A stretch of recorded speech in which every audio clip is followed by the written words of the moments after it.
On this awesome island episode of UTR, we drive, float, fly, and hopefully say hi to a moose.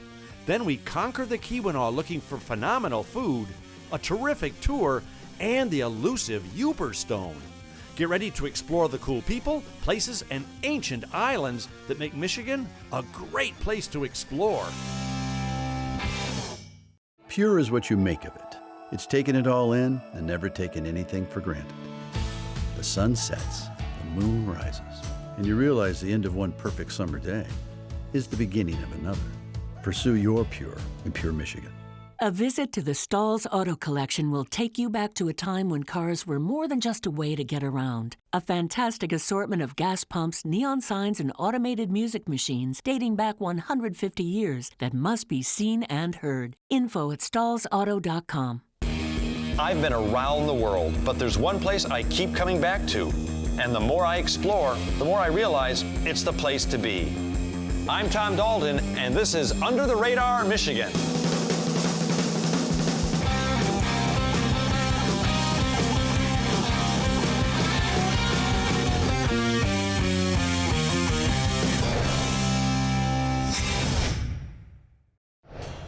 Well, if there's anyone with a Michigan bucket list that should be pretty much empty by now, it's me. I mean, in the last 12 years, I've been almost everywhere, seen almost everything, and eaten almost anything you can eat on both of our pleasant peninsulas. But believe it or not, I still got one big thing left in here, and I'm gonna grab it by the antlers and yank it out. Gee, I hope they don't bite. That's right. We're going to Isle Royale, the amazing national park that's parked way out in northern Lake Superior. And I'm going to see me a moose, because I've lived in Michigan all of my life, and I never done saw one. Now, if by chance you're wondering exactly where Isle Royale is, it sits at the western part of Lake Superior and is Michigan's northernmost outpost. Yep, Isle Royale is an almost 900 square mile prehistoric place where moose run free and nature reigns supreme. It's true wilderness surrounded by water, and there's only two ways to get there. Oneth by plane and twoeth by boat. Now for the journey out, we opted for the 6-hour life aquatic adventure on the mighty Ranger 3. From late May through early September, it departs twice weekly out of the city of Houghton on the Keweenaw Peninsula. So with more excitement than we could possibly push into our backpacks, we boarded said boat and commenced to floating forward up the Portage Canal and into the open waters of Lake Gitchagumi, aka Superior, off for a pure Michigan adventure. Once I strapped on my sea legs, I made my way forward to the bridge to find out more about this trip and the ship from Captain Aaron Personaire. You know, Aaron, the first thing that blows me away, oh, by the way, aye, Captain. The first thing thank you. The first thing that blows me away is the fact that we are out in the middle of Lake Superior, and you hear all these stories and tales about this mighty, powerful lake, and it's like glass out here. Yeah, it's a beautiful day today. How often is it like this? You know, in the summertime, we have a lot of weather like this. Summer can be really, really beautiful on Lake Superior. She's a lake that has, I think, a lot of different personalities through the year. This has been on our bucket list for how long, you guys? For 12 years now. And now the fact that we're finally doing this, I'm just over the moon. It's just so cool. Isle Royale is just such a neat place. Yeah. And we're able to bring people out there to experience it. And I just love that. Well, so we're not even to the island yet, and I'm having so much fun on this ship just because it's, like I said, it's iconic, it's cool. It's got the little movie theater, it's got the restaurant. Is this the main supply ship for the island? Yeah, the main logistics vessel for the whole island. So we take just about everything that the island needs out there, from food for the restaurants and for employees out there to dumpsters back and forth. We take private boats on our deck.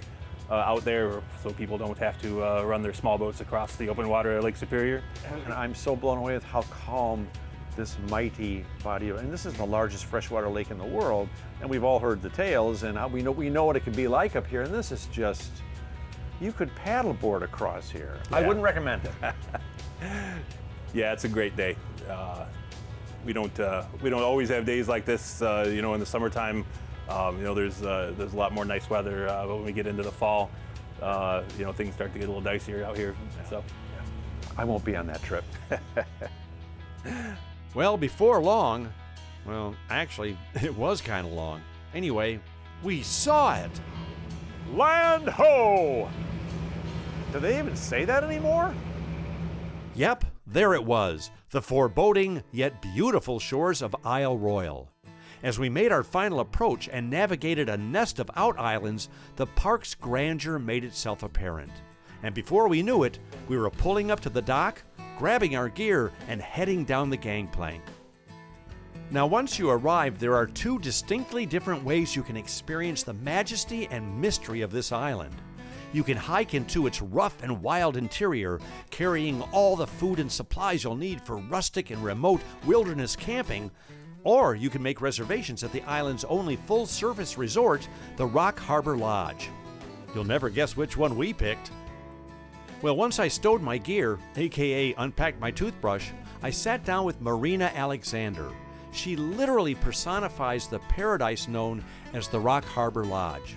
And she made us feel, well, more than welcome. I have to be honest, that when the ship pulls into the harbor here, and then you see the Rock Harbor Lodge, it's like something from a dream. It's like from a fairy tale. This place is so much cooler than I thought it would be. Yeah. I really thought this was going to be more rustic. I mean, it's rustic in feel, but this is a really cool full-service resort. Yeah. You've got an amazing restaurant. And tell me a little bit about the accommodations. So we've got two types of accommodations here at Rock Harbor. We've got the cabins you guys are staying in, right? Yes. Housekeeping cottages. Beautiful view of Tobin Harbor. It's a little more in the forest. But then our lakeside lodge rooms sit right on Lake Superior. So you've got that $1 million view and a beautiful room with a bed and a bathroom, and which is kind of all you need out here.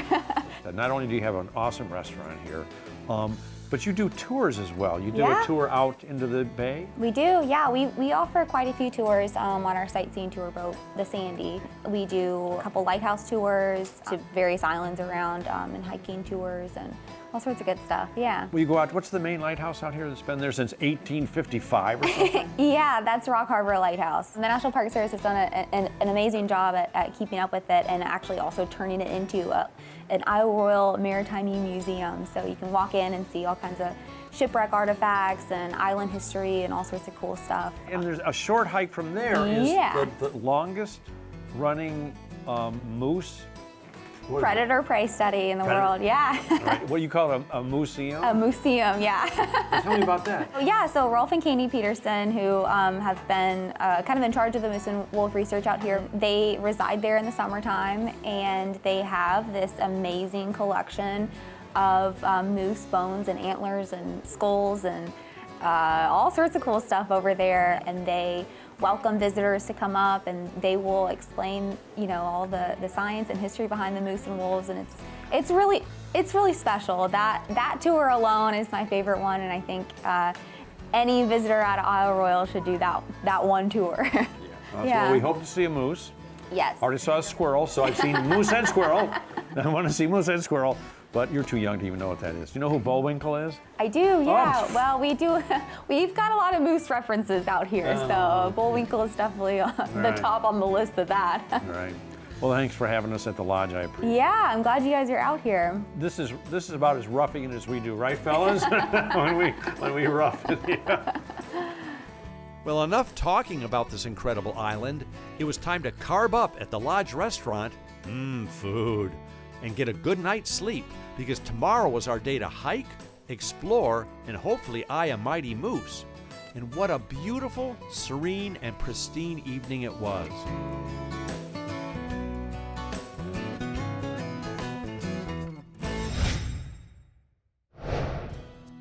The next morning, I checked in with awesome park ranger Katie Keller, so that I knew what I was doing, did what I was supposed to, and hopefully learned something along the way. Katie, we've been waiting 12 years now since this has been on our bucket list that long to come to Isle Royale. I have a million questions for you, but I want to start with this one. Mm-hmm. Is this true that this island or this park is the most, or least visited national park, but the most revisited park? It's the least visited national park in the lower 48, Yeah. and we believe it to be the most revisited. I've never seen that statistic for myself, Right. and so, somebody said it at one point, and it might be mythology, and it might be fact now, but either way, people love this place, and they come back again and again throughout their lives. Well, what can people expect when they come to the island? I mean, obviously you see a lot of serious backpackers and hikers. How many miles of trails are there? 165 miles of trails, 36 campgrounds, one Rock Harbor Lodge, along with Wendigo camper cabins and lots of other stuff in between.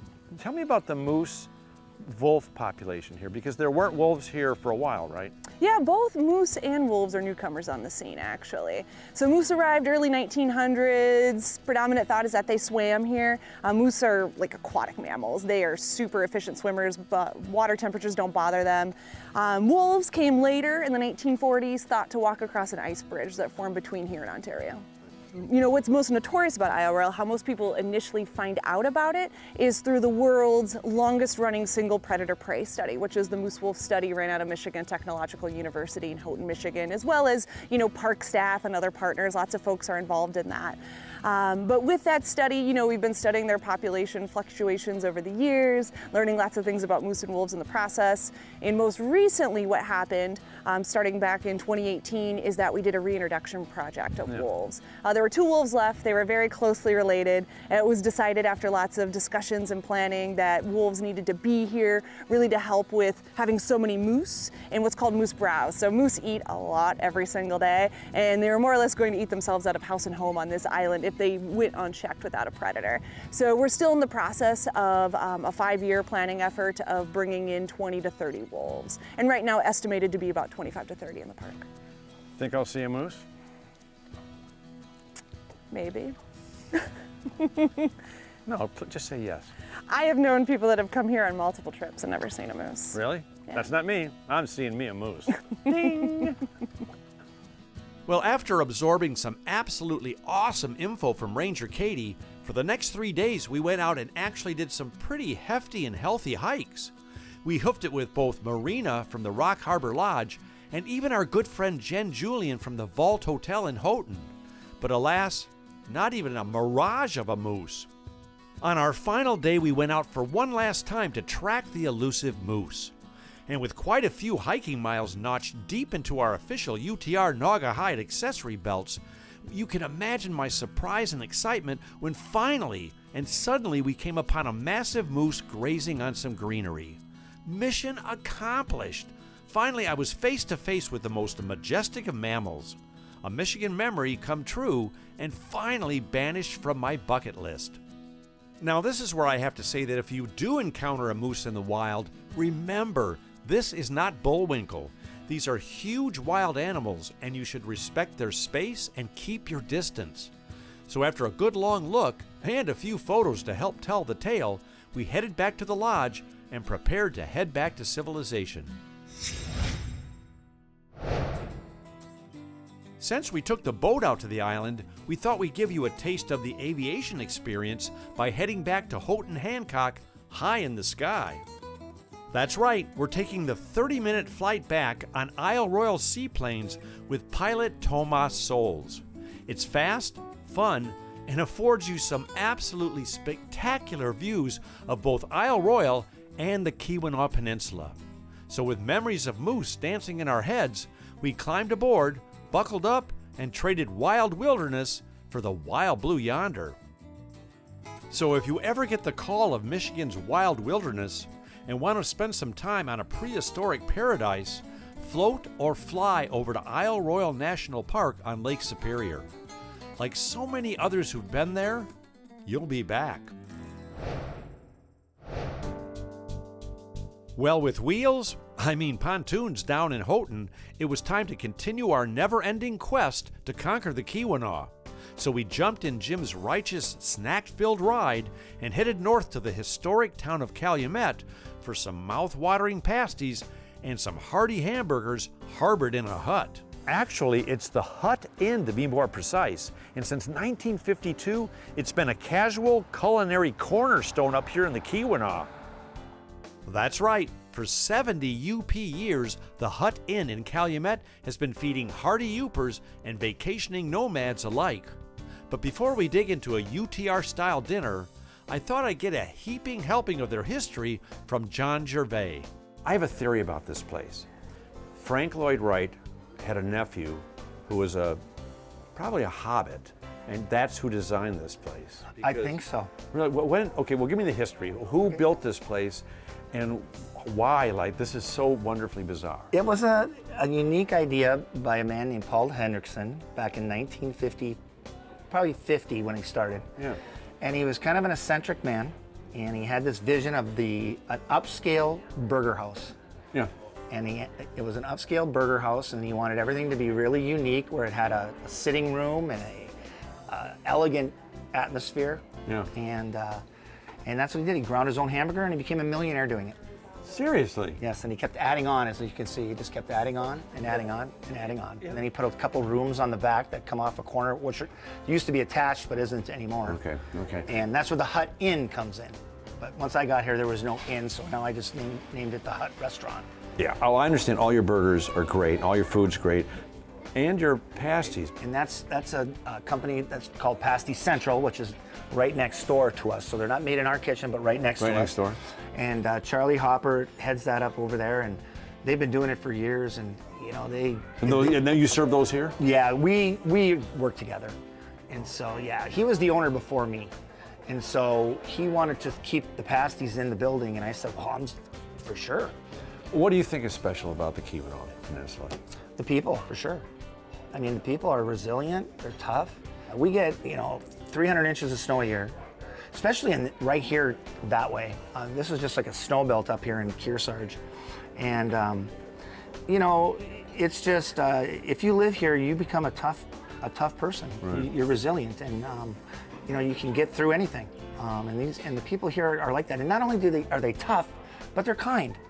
And so you have both, that's a great thing to have. When you have kindness with toughness, that makes a great person. And so we have a lot of those in this area. The restaurant business is one of the toughest businesses in the world yes. to make a living. So I bought my first restaurant when I was 19. Yeah. So thanks for your service. Yeah. Speaking of service, I think it's time to get served. Yeah, there you go. This is a good menu. Well, since we were already seated and armed with utensils, we decided to put the Hut's helpings to an official UTR taste test. And as you might imagine, they got an A. A for awesome. I'm telling you, the Hut Inn really is my kind of eatery. It's a total throwback place where you can throw back some great food in cool, comfortable, and friendly surroundings. If your culinary encounters are stuck in a rut, get to Calumet and chow at the Hut. Wow, sounds like Dr. Seuss eats there too. Bonus. Well, the next day we decided to catch a dragonfly and learn even more about the Houghton-Hancock area. So we called up Copper Country Boat Tours for an informative float down Portage Canal that would afford us some fantastic views of both cities. And if you're paying attention, our captain and official tour guide for this trip should look pretty familiar. Dominic, why is it every time I get on a boat up here, you seem to be on it? Oh, it seems to be that way, right? I mean, you're on the crew of the Ranger 3. Correct. You help maintain that massive, awesome, iconic ship, but you also have the Dragonfly. Right. Which is a tour boat, right? For sure, yep. Yeah, I've always said, every time I come up to Houghton and Hancock, I always say, this is such an iconic canal. Somebody should be out here doing tours and doing talks and taking people out on this waterway. What inspired you? Well, when I first moved back home, I realized what a gem we have here, and I was doing tours like in Florida and Texas, and then I had the opportunity to move back, and I figured, why not? This is such a beautiful place, and few people realize that Michigan's copper rush here had a greater economic impact than the California gold rush. And the first mineral boom in the United States occurred in 1843, which was 5 years before the California gold rush, right? Which I found fascinating with all the history here. The chance to come out here and relax and chill on a little boat like this, it's almost like we're in the Bahamas, but on this beautiful canal. And the history of, just to look at the town from this vantage point is so cool. And there's the historic hockey rink, which is called? The D Stadium, which was actually the Amphidraome. Right, and isn't this the birthplace of professional hockey, correct? Yeah, I mean, little things like that. We're going by the Ranger right now, which is an iconic ship. Right, and the Quincy Smelter just ahead of us. Yeah, We got the Quincy Mine over there. That's all around us. History is all around us. and the bridge we just went under is iconic. Right, built in 1959, finished in 1959, and there's 3 other bridges before that one. What's the biggest surprise fact that you tell people when you bring them out here? Oh, which one to pick? There's so many you know of them. so much, I know. Yep, and I hate to give my secrets away. Well, then suffice it to say, you should come on this tour. It's the Dragonfly. The name of the company is Copper Country Boat Tours. Copper Country Boat Tours. This little awesome little vessel is called the Dragonfly, and this is Captain Dominic. He'll take care of you like he's taking care of us right now. Now, where are those adult beverages?